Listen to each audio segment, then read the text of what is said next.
এখন হয়তো ভেবেছেন যে কিয়ামত পর্যন্ত ক্ষমতায় থাকবেন।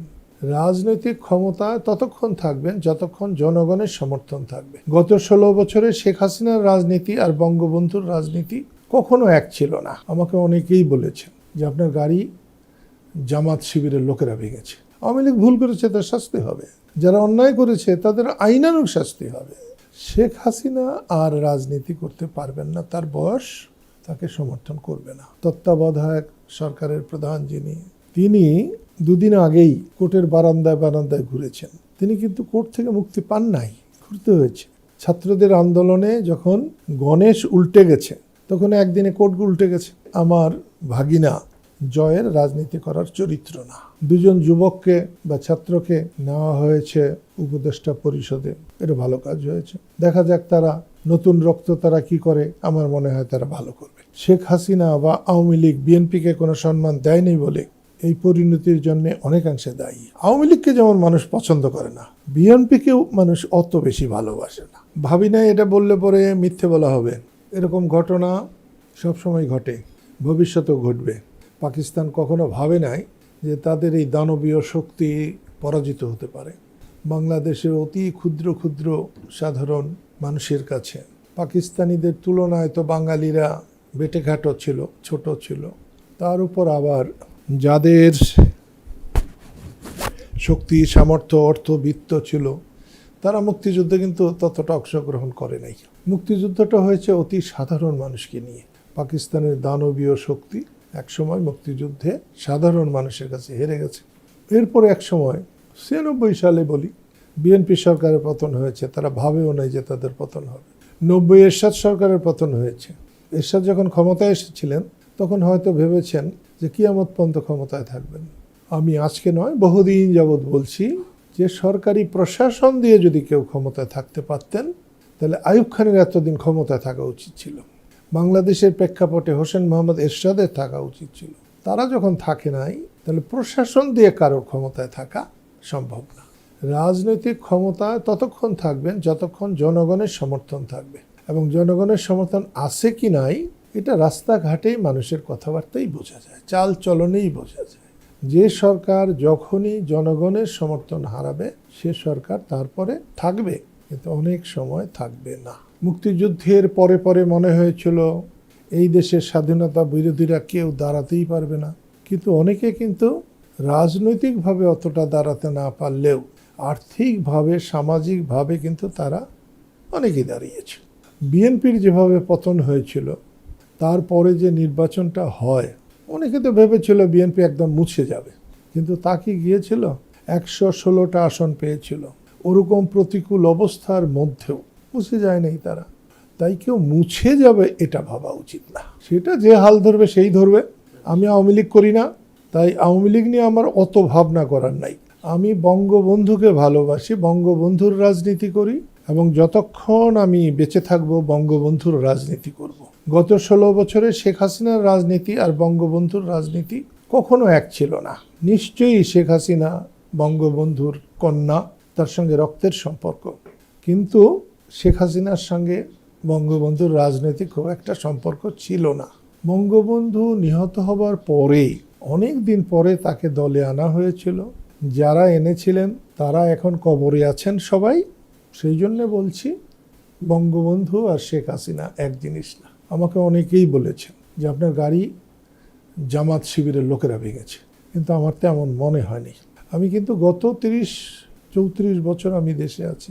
এই সময়ে কিছু কিছু লোকের সঙ্গে তো আমার দেখা সাক্ষাৎ হয়েছে, জামাতের লোকের সঙ্গেও হয়েছে।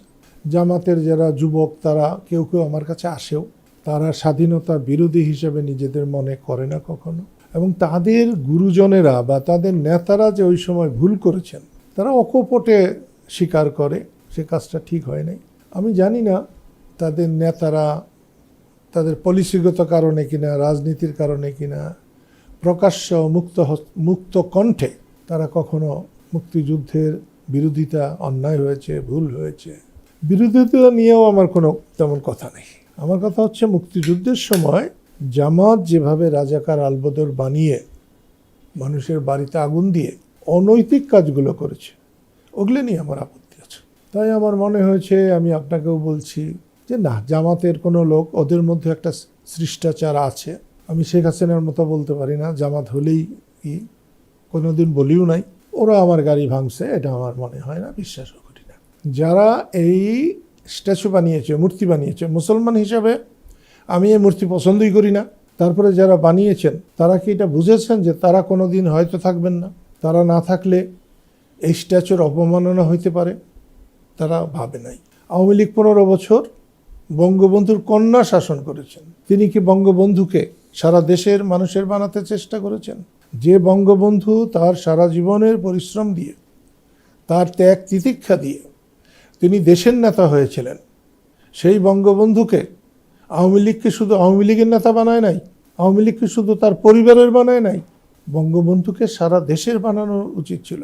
সে জামাত হোক, বিএনপি হোক, জাতীয় পার্টি হোক, অন্য কোনো পার্টি হোক, উচিত ছিল দেশের মানুষের বানানো। গণভবনের ভাঙচুর, ওটাকে আমি লুট বলবো না, লুট একটা অন্য জিনিস। গণভবনে বিক্ষোভ দেখানোর জন্যে শতকরা 50% আওয়ামী লীগ দায়ী, পুরো আওয়ামী লীগ দায়ী না। প্রকৃত আওয়ামী লীগেরা শেখ হাসিনার নেতৃত্বে কোনো গুরুত্ব পায় নাই। ধরুন বঙ্গবন্ধুর আমলে তো শুধু 73 সালের নির্বাচনের মনোনয়ন হয়েছে, সেটাও জেলা লেভেল থেকে মনোনয়নটা নিশ্চিত করে দেওয়া হয়েছে। শেখ হাসিনার আমলে তো ইউনিয়ন পরিষদের মনোনয়নও শেখ হাসিনা দিতেন। এতটা ভালো না, রাজনীতিতে কর্মচারী ভালো না, রাজনীতিতে কর্মী দরকার। এখন সব দলেই কর্মী নাই, কর্মচারী আছে। জামাতে কর্মচারী অতটা আছে কিনা বলতে পারবো না, কিন্তু আওয়ামী লীগ, বিএনপিতে, জাতীয় পার্টিতে সব কর্মচারী দিয়ে কোম্পানি চলতে পারে, ব্যবসা চলতে পারে, রাজনীতি চলে না। তো মানুষের ক্ষোভ সরকারের প্রতি ছিল, সরকারের অনিয়মের প্রতি ছিল, সরকারের জুলুমের প্রতি ছিল। গণভবন ভাঙচুর এটা একটা নতুন শিক্ষা, এমন করতে নাই। মানুষের মতের বিরুদ্ধে অতটা যেতে নাই।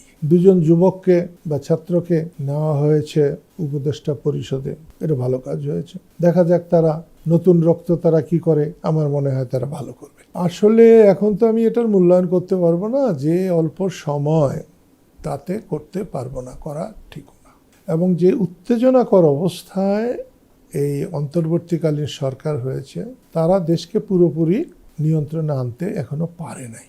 এর মধ্যেই সাখাওয়াত হোসেনকে স্বরাষ্ট্র মন্ত্রণালয় থেকে পাট মন্ত্রণালয় নিয়ে গেছে।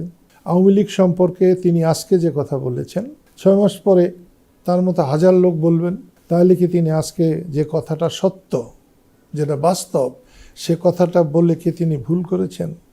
মোটেই না। হয়তো সময় মতো বলেন নাই, যারা ধরে, যারা সুযোগ সন্ধানী, তাদের মতো হয়তো বলেন নাই। এবং তার এই কথা এই সরকারের জন্যে অনেক ফলদায়ক হতে পারে। এখান থেকে যেমন আওয়ামী লীগেরও শেখা উচিত, লাফালাফি করা উচিত না। আওয়ামী লীগ করা কোনো দোষের ছিল না। আওয়ামী লীগ এই দেশের জন্মের বেদনার সঙ্গে জড়িত।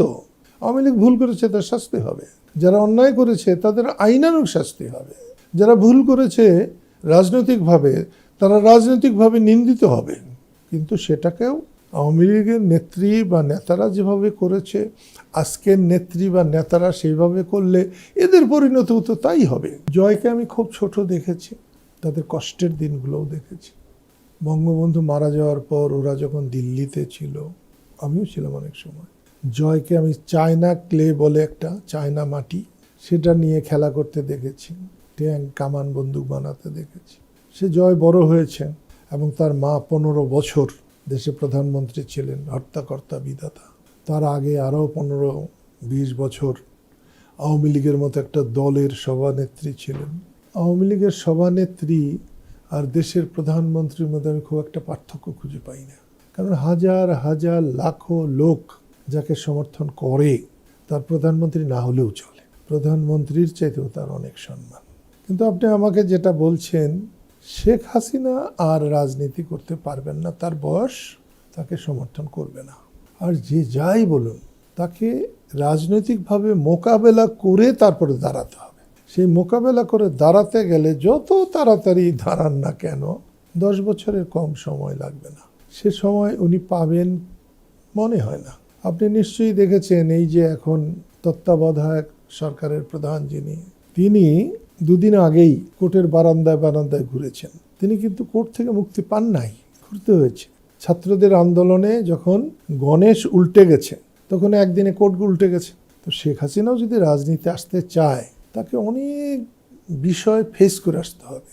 এখনই তার নামে 60-70-80টা খুনের মামলা হয়ে গেছে, এগুলো তেমন কিছু হবে না।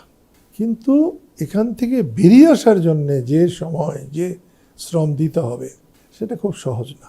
অন্যদিকে আমার ভাগিনা জয়ের রাজনীতি করার চরিত্র না। রাজনীতি করতে মানুষের প্রতি যে দরদ লাগে, সাধারণ মানুষের যেভাবে কাছাকাছি থাকতে হয়, কাছাকাছি যেতে হয়, সেটা জয়ের নাই। জয়ের আছে উচ্চ মাপের লোকেদের সঙ্গে চলাফেরা করার, তাদের সঙ্গে মেলামেশা করার, সকালে এক কথা বলে বিকালে আরেক কথা বলার। এটা তো জয়ের জন্য সব থেকে মারাত্মক ক্ষতিকর হবে। সে কিসের পরিচয়ে রাজনীতি করবে? তার মায়ের পরিচয়ে রাজনীতি সে করতে পারবে না। তাকে রাজনীতি করতে হবে তার নানার পরিচয়ে। তার নানার পরিচয়ে রাজনীতি করতে গেলে তার নানা মরে গেছেন, মরে যেতেন, কিন্তু তিনি তার কথা বদলাতেন না।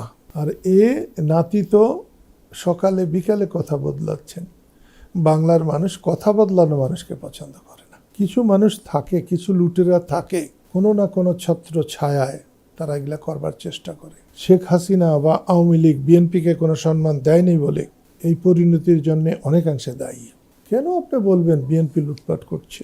না, লুটপাট হচ্ছে, বিএনপি করছে, এটাই সরাসরি বলা যায় না। তাদের নামে অভিযোগ আসতে পারে।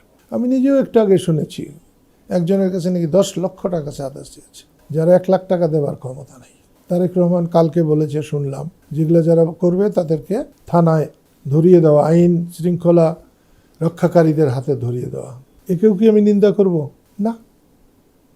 আমি তো তারেক রহমানের এ কথাকে আমি সাধুবাদ জানাবো। তিনি যদি এটা করতে পারেন ভালো। তবে আপনি যেটা ভাবছেন বিএনপি ক্ষমতায় চলে গেছে, এটা সত্য কথা না।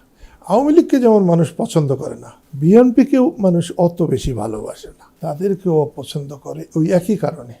যে কারণটা আওয়ামী লীগ করেছে, আপনার কথাতেই তো বেরিয়ে আসছে যে বিএনপি সেরকম করছে। আজকেই যদি ওরকম করে তাহলে তারা নিরাপদ হলে, তারা ভোটে জিতে সরকার গঠন করলে, তখন তো মানুষ দেশেই থাকতে পারবে না। এটা ভালো না, তাদেরও সংশোধন হতো। না, একটা জিনিস হলো, যেহেতু বিএনপি বিরোধী দলে ছিল, সরকার বিরোধী, সেই হেতু তাদের সঙ্গে যোগাযোগ হয়েছে প্রথম থেকেই। অনেকে বলছেন সেনা প্রধান জামাতকে ডেকেছেন, প্রথমেই জামাতকে। সেনা প্রধানের অতটা রাজনৈতিক দূরদৃষ্টি আছে কি নাই সেটা আলাদা কথা, কিন্তু তিনি এটা করে কোনো ভুল কাজ করেন নাই। বর্তমান সরকার বিএনপি এবং বিএনপি জোটের সঙ্গে, বিএনপির সঙ্গে যারা আছে তাদের সঙ্গে একটু মেলামেশা বেশি হচ্ছে বলেই যে সব কিছু আসমান ভেঙে পড়ছে, এটা ঠিক সেরকম নয়। তাদের একটু সময়ের দরকার। বিশেষ করে স্বরাষ্ট্র মন্ত্রণালয় থেকে আরও অ্যাক্টিভ হওয়া দরকার। গ্রামে গ্রামে শান্তি কমিটি করা দরকার, থানাগুলো অ্যাক্টিভ করা দরকার। যে পুলিশরা দোষী আছে তাদেরকে আলাদা করে আইনের মাধ্যমে তাদের বিচার করা, অন্যদেরকে উৎসাহিত করা যে তারা আইনের মধ্যে চললে তারা সরকারের এবং জনগণের পুরো সমর্থন পাবে। আমার মনে হয় গত 300 বছরে পুলিশ এরকম বিশৃঙ্খল হয় নাই, এরকম মনোবলহীন হয় নাই, এরকম বেপরোয়া হয় নাই। যে পুলিশরা বেপরোয়া ছিল তাদেরকে পরোয়া করেন, তাদেরকে শাসন করেন। কিন্তু সব পুলিশই তো দোষী নয়। যারা নির্দোষ বা যারা শৃঙ্খলাপরায়ণ, যারা ডিউটি করে, তাদেরকে সে সুযোগ দেন। যত তাড়াতাড়ি এটা সম্ভব হবে তত তাড়াতাড়ি দেশে শান্তি আসবে। একটাই আমার বার্তা, যে নিরপেক্ষভাবে দেশে শান্তি স্থাপন করেন। রাস্তাঘাটে মানুষ নিজেদেরকে অসহায় বোধ করছে, খারাপ মানুষও করছে, ভালো মানুষ তো আরও করছে। সেদিন আমার গাড়ি ভেঙেছে 32-এ, আরও একটা আমার গাড়ি ভাঙলে যদি একটা ফয়সালা হয়, সুরাহা হয়, কোনো আপত্তি নাই। এই রাস্তাঘাটে শুনছি 3 জায়গায়, 4 জায়গায়, 5 জায়গায় চেক করা হচ্ছে। একটা তল্লাশির ভালো ফলও আছে যে অনেকে টাকা পয়সা ধরেছে, কিন্তু এতে সাধারণ মানুষ যদি হ্যারাস হয় তাহলে মানুষ ক্ষুব্ধ হবে। আজকে হয়তো আপনি কিছু মনে করতে নাও পারেন, কিন্তু মানুষের ক্ষুব্ধতা বড় শক্তি। সেদিন ধানমন্ডিতে যাদেরকে বেঁধে রাখা হয়েছিল, যারা বেঁধেছিল তাদের জেল হওয়া উচিত, অনেক বড় জেল না হোক, 6 মাস করে হলেও হওয়া উচিত। কাউকে হাত পা বাঁধার একটা স্বাধীন দেশে কোনো অধিকার নেই। এটা একটা খুনের মতো অপরাধ। কেন এটা করতে যাবেন? কারো গাড়ি ভাঙার কোনো সুযোগ নাই, কাউকে জোর করে আটকানোর কোনো সুযোগ নেই, কারো বাড়ি ভাঙা, বাড়ি জ্বালিয়ে দেওয়া, পুড়িয়ে দেওয়া কোনো সুযোগ নেই। আমি তো শুধু গণভবনের বিচার চাইব না, গণভবন ভাঙার, কিন্তু বঙ্গবন্ধুর বাড়িটা, জাদুঘরটা পুড়ে